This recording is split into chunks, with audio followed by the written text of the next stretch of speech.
Psicodidática Podcast.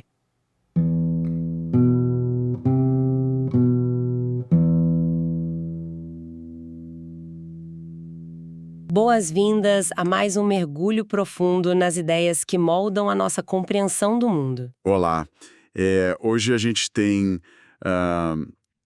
uma daquelas discussões que prometem virar a cabeça de todo mundo de ponta cabeça. No melhor dos sentidos. A nossa missão nessa análise de hoje é explorar as ideias bem densas e absolutamente fascinantes do capítulo 3 do livro de Messias Eustáquio Chaves. O livro O Real, o Simbólico e o Imaginário. Esse mesmo. O nosso desafio hoje é pegar essa teoria psicanalítica super intrincada do Jacques Lacan e, de alguma forma, trazer para uma linguagem acessível e instigante. É um belo de um desafio, né? Nossa, com certeza. A gente quer muito entender como esses três registros estruturam a mente humana e chegam a afetar os nossos desejos e até sintomas físicos, a psicossomática. Ok, vamos destrinchar isso. Vamos lá. Mas antes da gente mergulhar de fato, eu acho que é fundamental fazer um pequeno alinhamento sobre a lente que a gente vai usar hoje, sabe? Importante. O nosso objetivo aqui não é diagnosticar ninguém que esteja ouvindo, nem oferecer conselhos médicos. A gente tem em mãos uma ferramenta de observação. Uma forma bem diferente de olhar para o comportamento humano. Exato. Olhar para as engrenagens invisíveis do dia a dia. E tem um aviso de imparcialidade muito claro que a gente precisa deixar aqui. Pode falar. Nós vamos discutir conceitos muito intensos da psicanálise. A formação da sexualidade, a ideia de castração, o mito freudiano da horda primitiva. Tudo isso vai ser apresentado puramente como está no texto original. Isso. Não estamos aqui para dar nenhum tipo de endosso moral ou político a essas visões. O foco é só transmitir e refletir sobre as ideias do autor de forma bem imparcial. Perfeito. A ideia é abrir essa caixa de ferramentas da psicanálise e ver o que tem dentro. E, para começar, a gente precisa entender a base de tudo. O que o Lacan começou a elaborar lá em 1953. Isso, a topologia do nó borromiano. Segundo o texto, o real, o simbólico e o imaginário não são como gavetas separadas na mente. Não são caixas independentes. Não é um lugar onde você guarda uma coisa de cada vez. Eles são anéis entrelaçados num nó. E a regra desse nó é bem simples, mas é brutal. Se um desses anéis se rompe ou se solta, a estrutura inteira da mente desmorona. E para explicar algo tão abstrato, o autor traz uma analogia que eu achei genial. Ele compara a mente a um computador. Como é que essa metáfora funciona na prática? Olha, essa metáfora tecnológica é um achado incrível. Pense num computador de mesa, aquele bem tradicional. O primeiro registro que a gente tem é o real. O hardware. Isso, o hardware bruto. As placas, os fios de cobre e principalmente a energia elétrica crua que faz a máquina ligar. Trazendo para o ser humano seria o quê? O real é o corpo anatômico. É a biologia pulsante, a energia fisiológica. É tudo aquilo que simplesmente é, que escapa à linguagem, sabe? Aquilo que a gente não controla com palavras. Exatamente. O texto usa uma citação exata, muito bonita para definir o real. Ele diz: aconteça o que aconteça, amanhece. Nossa, aconteça o que aconteça, amanhece. É muito forte isso. Dá para sentir que o real é indomável. Ele não liga para os nossos dramas. O real não negocia com ninguém. É tipo um terremoto, um vulcão, ou o próprio tempo passando. A morte, né? O livro fala da morte. Sim, a morte é o alcance máximo do real. É o limite absoluto onde as palavras acabam. Ali, todos se igualam. De um sistema operacional. Aí que entra o simbólico. O que é fascinante aqui é como o simbólico atua como software, como um Windows. E tem um detalhe crucial da teoria. Qual? Esse software já existe muito antes daquele computador específico ser montado. Ah, claro, o Windows já existia antes de eu comprar o meu notebook. Exato. Na vida humana, isso significa que o bebê já nasce mergulhado num banho de linguagem. Antes de existir fisicamente, a criança já é falada. Já tem o nome escolhido, expectativas, um quarto decorado. Sim, ela é desejada pelos pais. A cultura, as leis, as proibições já estão todas lá esperando para formatar esse novo humano. Nós somos programados pela linguagem dos outros. E para fechar o computador, a gente precisa do monitor, da tela. O imaginário. Isso. Pelo que eu entendi, são as imagens na tela. As nossas fantasias, a formação do nosso eu. O autor até cita o estádio do espelho. Que acontece ali por volta dos 6 meses de idade. A criança olha no espelho e constrói a imagem dela a partir do olhar do outro. Geralmente a mãe. A criança vê aquele amontoado caótico de sensações que ela é, mas no espelho ela vê uma imagem unificada. E a mãe diz, olha, é você ali. A interface gráfica ganha forma. É assim que o nosso eu se constrói, desde o começo como uma imagem baseada no olhar do outro. É um castelo de cartas muito complexo. E o texto diz que é no meio desses 3 anéis que fica o inconsciente. A frase do Lacan é que o inconsciente é estruturado como uma linguagem. Essa é a premissa central. E tem um exemplo no livro muito divertido, uma frase que revela como a linguagem esconde as coisas. A frase é: ai, querido, assim não podemos continuar vivendo. Esse exemplo é maravilhoso para desmistificar o que é o inconsciente. Eu li essa parte, mas confesso que me perdi um pouco nos cortes que ele propõe. Como isso funciona? Vamos lá. Muita gente acha que o inconsciente é um porão cheio de instintos animais. Mas Lacan diz que é uma rede de significantes, de palavras. Tá, e a frase? Pega a frase original. Ai, querido, assim não podemos continuar vivendo. Soa como o quê? Uma briga, um fim de casamento, uma mulher desesperada. O autor faz um exercício de eliminar a última palavra sucessivamente, como se fossem cortes. Tirando a última palavra, fica: ai, querido, assim não podemos continuar. Ainda é uma ruptura. Corta mais uma. Ai, querido, assim não podemos. O tom já muda um pouquinho. Outro corte. Ai, querido, assim não. Opa! E mais um. Ai, querido, assim. Meu Deus. Até sobrar só, ai, querido. E no fim, apenas, ai. Mudou completamente o que era um divórcio, virou uma cena erótica. Exatamente. Através desses cortes, uma frase de sofrimento vira a revelação de um desejo erótico oculto. E isso gera o riso em quem lê. Porque escancara a verdade, né? Isso.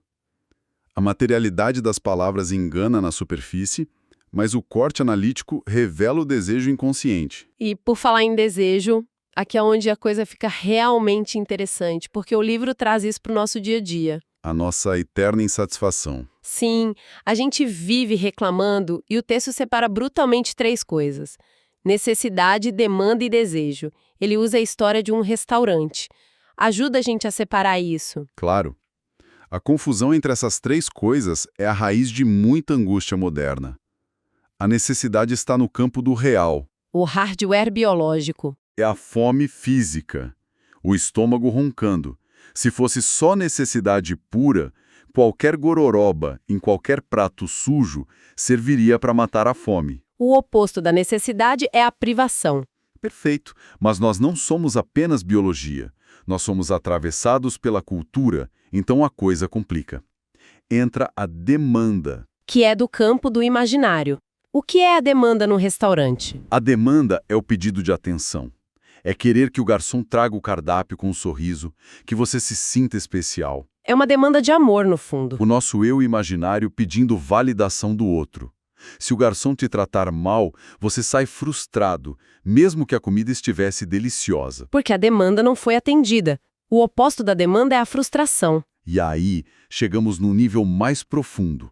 O desejo, que é do campo simbólico. Esse é o mais difícil de entender. O desejo é o que suporta a falta. O exemplo do livro é aquele grupo que escolhe um restaurante muito caro ou muito longe para comemorar 10 anos de formatura. Não tem nada a ver com fome. Nada. E muitas vezes nem com o atendimento do garçom. A escolha é sustentada por uma fantasia, por uma nostalgia simbólica de uma época que já passou. É sobre o que falta. E por causa desse desejo, a pessoa tolera fila, preço alto, tudo.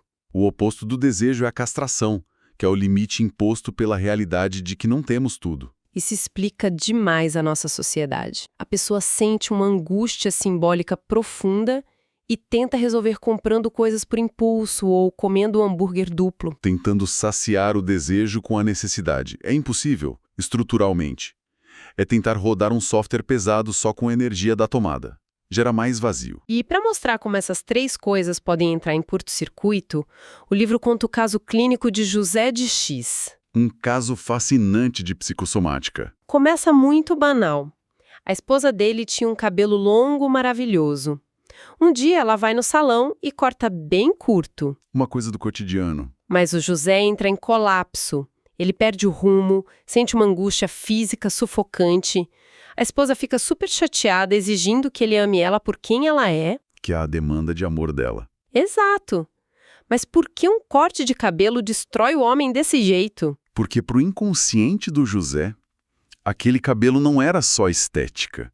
Se conectarmos isso com o quadro geral, a gente vê que o cabelo longo era um significante fálico para ele. Traduz isso. O que o cabelo representava? O cabelo era a âncora que sustentava a fantasia de feminilidade que o José precisava que ela tivesse para ele mesmo se sentir seguro na própria masculinidade. Quando ela corta o cabelo, ela quebra o monitor dele, o imaginário. Aos olhos dele, ela ficou masculinizada e a bússola mental dele quebrou.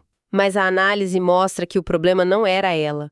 Ele conta que olhou no espelho e viu coisas assustadoras nele mesmo. Medo da passividade, fantasia de homossexualidade. O corte do cabelo foi só o gatilho. A análise revelou que faltava no José uma identificação sólida com o significante paterno. A figura da lei. Faltava essa amarração simbólica firme. O corpo dele, o real, a imagem no espelho e as palavras entraram em curto-circuito. O nó borromiano dele sufocou. Agora eu fiquei intrigada com essa ideia de lei e pai. O que significa isso na psicanálise? Porque vai muito além do pai biológico. Vai muito além. E para explicar, o texto resgata o livro Totem e Tabu do Freud. O mito da origem da lei. Isso. Freud imaginou uma pré-história mítica, a horda primitiva. Um bando liderado por um pai primevo tirânico e violento. O pai real. Um ser totalmente sem limites, não castrado. Ele monopoliza todas as riquezas e todas as mulheres do bando. Os filhos são subjugados pelo terror. Uma figura de pesadelo. Os filhos simplesmente aceitam isso? Até o momento em que se unem, se rebelam e não só matam esse pai, como devoram o pai num banquete caníbal. Literalmente comem o pai? Isso vai rápido de problema familiar para um filme de terror. É brutal, mas a metáfora é brilhante. Há uma euforia de poder, mas em seguida vem a culpa. E a culpa é aterrorizante. Por quê? Porque ao devorar o pai, eles internalizam ele. O pai morto, morando dentro da mente, vira muito mais poderoso do que vivo. O fantasma ganha mais força. Muita mais. E por causa dessa culpa, eles fazem um pacto. Eles criam a proibição do incesto. Ninguém vai tomar o lugar daquele pai. É o nascimento da cultura. A passagem da força física para o pacto de palavras. A lei. É um nascimento da ordem simbólica. E a psicanálise divide essa figura. Tem o pai real como genitor biológico. Tem o pai imaginário, a invenção da criança, tipo o super-herói ou o bicho-papão. E tem o pai simbólico, o nome do pai. Que é a própria linguagem. É a cultura, o limite do pode e não pode. Ele realiza a castração simbólica dizendo, você não pode ter tudo. E aceitar isso é o que permite a gente não enlouquecer e viver em sociedade. Exatamente. Isso leva ao próximo ponto. Como cada pessoa lida com essa lei define a estrutura psíquica dela. O livro traz 3 estruturas. A primeira é a neurose. Que é onde a maioria de nós se encaixa, certo? Sim. Na neurose, o sujeito reconhece a lei, aceita o limite, mas sofre. Então ele recalca, joga para o inconsciente. O famoso ato falha. Isso. O cara sente atração por alguém casado, a lei age, ele recalca, mas no dia seguinte esquece onde parou o carro ou tem um pesadelo. A segunda estrutura é a perversão. Aí o jogo muda. Muda bastante. O perverso sabe que a lei existe, mas a recusa. Ele faz de conta que não é com ele. É a lógica de desmentir a lei na prática e tentar transformar o outro num mero objeto de gozo. Entendi. E a terceira estrutura, que parece a mais radical, é a psicose. O livro usa a palavra foraclusão. O que é foraclusão? É como um buraco no código-fonte. Na psicose, o limite, o nome do pai, simplesmente não foi registrado. Não houve recalque. Foi rejeitado e expulso desde o início. Sem essa barreira, a pessoa fica à mercê de impulsos de onipotência absolutos. Não tem a âncora do simbólico. Isso. As palavras se confundem com as coisas, gerando os delírios e alucinações. É impressionante como a nossa forma de lidar com a lei dita a nossa experiência inteira. Mas mesmo aceitando a lei na neurose, tem uma sobra em todo esse processo, não tem? Isso levanta uma questão importante, a mais sutil de toda a teoria. Entrar na linguagem nos tira uma completude mítica com o mundo. Fica um vazio. E a psicanálise chama esse pedacinho perdido de objeto A. É o objeto causa do desejo. É aquela sensação do restaurante, né? Você sai de lá pensando, foi ótimo, mas faltou algo. A gente passa a vida correndo atrás desse objeto A. E ele sempre escapa. A falta é o que nos mantém vivos desejando.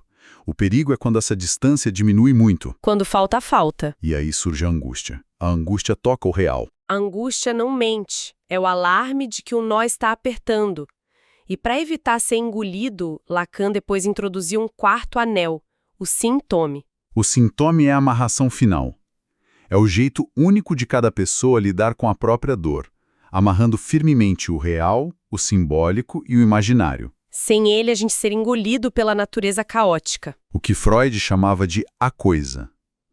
Nós precisamos dessa arquitetura mental amarrada para conseguir existir de forma suportável. Então, o que tudo isso significa, afinal de contas? Significa que essa nossa realidade diária, as certezas, nada disso é objetivo.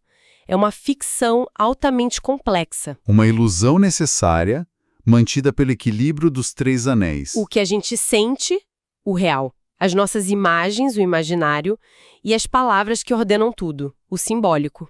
Entender isso muda a forma como a gente olha para uma crise de pânico de um amigo ou para a nossa própria ansiedade num domingo à tarde. O que me deixa com uma pergunta muito provocativa sobre o nosso tempo. Mande. Se a nossa percepção da verdade depende desse nó tão delicado, o que acontece com a sociedade quando um desses anéis afrouxa no coletivo? É uma ótima pergunta. Quando ninguém mais acredita nas leis ou a palavra perde valor, ou seja, uma crise brutal no simbólico. Será que a gente não está deixando o real invadir as nossas vidas e reescrever os nossos medos e desejos de uma forma descontrolada? O real indomável, quebrando as nossas defesas, é uma leitura assustadora, mas muito precisa do nosso cenário. Fica aí essa reflexão super potente para quem acompanha a gente continuar desvendando a sua própria mente e a gente se encontra na próxima investigação.